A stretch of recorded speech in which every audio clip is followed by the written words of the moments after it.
Hello everyone, welcome to our channel Jnanpith online. আমাদের জ্ঞানপীঠ চ্যানেলে তোমাদের জানাই স্বাগতম। আমরা আজকে কিন্তু বিশ্বের যে প্রধান পর্বতমালাগুলি আছে টপ 10, সেই টপ 10 কিন্তু পর্বতমালাগুলি নিয়ে আলোচনা করব।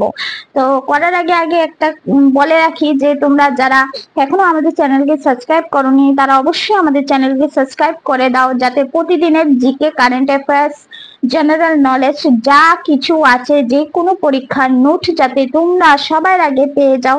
এবং আমরা কিন্তু আমাদের প্রতিটা নোট ফ্রিতে দিয়ে থাকি, যেটা তোমরা পেয়ে যাবে আমাদের টেলিগ্রাম চ্যানেলে।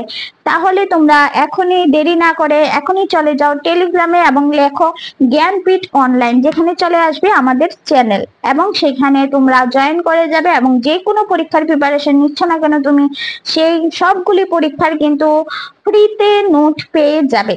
তো চলো আজকে আমরা ডিসকাস করি বিশ্বের প্রধান পর্বতমালা এবং তাদের অবস্থান। ফার্স্ট দেখো মাউন্ট এভারেস্ট, যেটা নেপাল এবং তিব্বতের অবস্থিত। তারপর হলো K2, যেটা পাকিস্তানে অবস্থিত। তারপর কাঞ্চনজঙ্ঘা, যেটা ভারত এবং নেপালে অবস্থিত। তারপর হলো লক্ষ্যে, যেটা হলো নেপাল এবং তিব্বতে অবস্থিত। তারপর যেটা হলো মাকালু, নেপাল এবং তিব্বতে অবস্থিত। তারপর হলো চোইয়ং, যেটা হলো নেপাল এবং তিব্বতে অবস্থিত। ধোলাগিরি, যেটা নেপালে অবস্থিত। মালাসোলু, যেটা নেপালে অবস্থিত। নাগা পর্বত, যেটা পাকিস্তানে অবস্থিত।